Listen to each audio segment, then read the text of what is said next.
শস্য শ্যামলা এখন পাচলিৰ খেতিপথাৰ। খেতিপথাৰখন কামৰূপৰ চাংচাৰী সমীপৱৰ্তী আঠিয়াবৈ নিবাসী কৃষক প্ৰফুল্ল কলিতাৰ।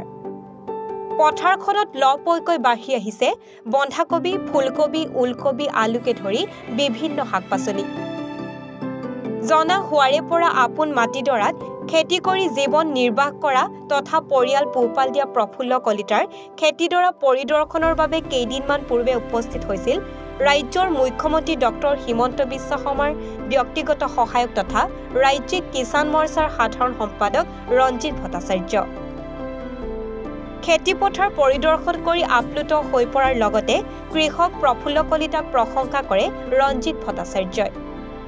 ভট্টাচাৰ্যই কয় যে খিলঞ্জীয়া কৃষক এগৰাকীয়ে এনেদৰে কৰা কৃষি বিপ্লৱে প্ৰমাণ কৰে যে পথাৰ আমাৰ বজাৰ আমাৰ শ্লোগানৰ জ্বলন্ত উদাহৰণীয়া।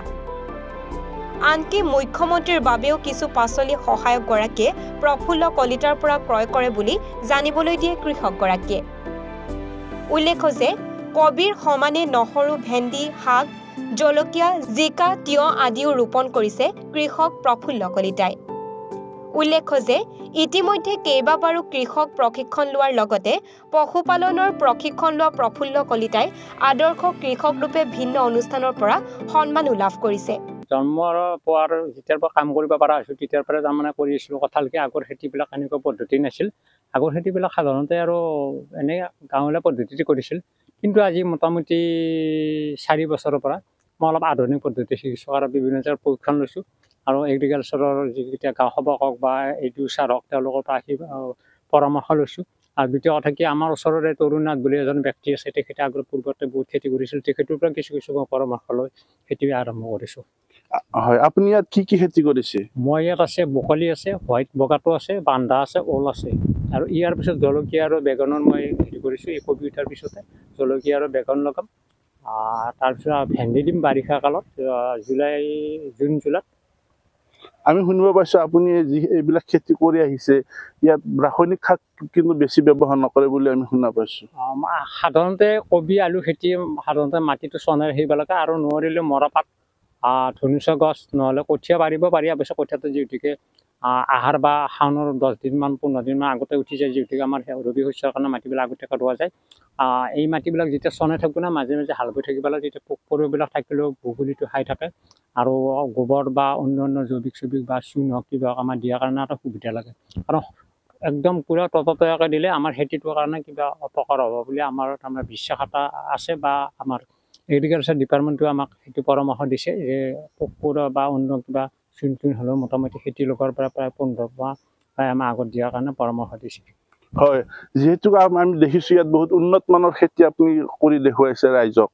এই ক্ষেত্ৰত আপুনি ক'ৰবাত প্ৰশিক্ষণ লৈছিল নেকি? প্ৰশিক্ষণ মই খেতিত লৈছোঁ, ৰাণীত লৈছোঁ, পাঞ্জাবাৰীত লৈছোঁ, আৰু কি হয় খেতিত লৈছোঁ, ৰঙিয়াত লৈছোঁ, আমাৰ চাংচাৰীটো হৈছিল তাত লৈছোঁ, আমাৰ গাঁৱতো লৈছোঁ। আৰু মই ইতিমধ্যে পাঞ্জাৱৰ লুধিয়ানাতো পাইছিলোঁ, কিন্তু বশতঃ তাজ হোটেলত যেতিয়া বোমা ফুটিল সেই ট্ৰেইনিংটো মই নাপালোঁ। তাৰপিছৰ পৰা আৰু অন্যান্য সৰু সৰু ট্ৰেইনিং মই লৈছোঁ।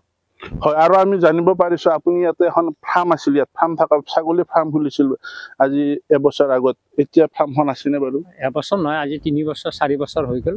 গতিকে ফাৰ্মখন মই অৱশ্যে মোৰ ভালেই হৈছিল। কথা হ'ল কি মোৰ পৰিবাৰৰ হঠাৎ প্ৰেছাৰ উঠি পৰাৰ কাৰণে মই অকলে ছাগল ফাৰ্মখন চোৱাটো সম্ভৱ নহয়। গতিকে মই ফাৰ্মখন বাদ দি খেতি আৰম্ভ কৰিছোঁ। আপোনাৰ মেইন জীৱিকাই খেতি এতিয়া? মোৰ জীৱিকা একদম জন্মৰ পৰা খেতি। মাজতে খেতি কৰিছিল? মই খেতি যেতিয়াৰ পৰা কাম কৰিব পাৰিছোঁ, মই পিতাৰ লগত দেউতাৰ লগত মই খেতিত লাগিছোঁ, তেতিয়াৰ পৰা মই খেতিয়ে কৰি আছোঁ। আৰু নতুন প্ৰজন্মক কি জনাব? মই এটাই বিচাৰোঁ যে আমাৰ পথাৰ আমাৰ বজাৰ, আমি প্ৰত্যেকে খেতি কৰিব লাগে, আমি বজাৰ দখল কৰিব লাগে। গতিকে সকলো খেতিত লাগিব লাগে। আপুনি যিহেতু ইমান খেতি কৰিছে, এই খেতিৰ মূল্য পাইছেনে? মূল্য এনে পাইছোঁ। কথা হ'ল কি মই খুচুৰা বিক্ৰী কৰিব নোৱাৰোঁ, কাৰণ কিয় মই পৰৱৰ্তী খেতি কৰিব পাৰোঁ, যিহেতুকে আজিকালি কামিলে নাপায়। গতিকে মই সাধাৰণতে বেপাৰীকে দি দিওঁ। গতিকে বৰ্তমান মূল্য পাইছোঁ বুলি মই ধৰিছোঁ আৰু, কাৰণ কিয় বৰ্তমান কবিৰ মাৰ্কেটটো ঠিকে আছে। আমিনগাঁৱৰ পৰা নয়ন দাসৰ প্ৰতিবেদন, এনিফাৰো 24।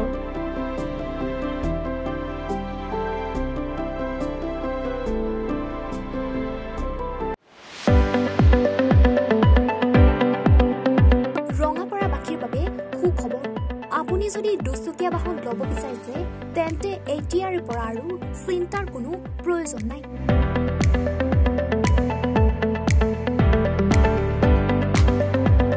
আপুনিও আহিব পাৰে DBP এছ'চিয়েটলৈ, বাজাজ টু হুইলাৰ ডিলাৰ।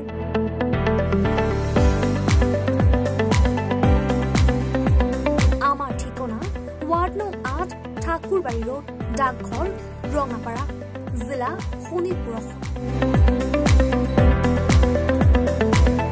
আমাৰ যোগাযোগৰ নম্বৰ 9435707133 9707967285285।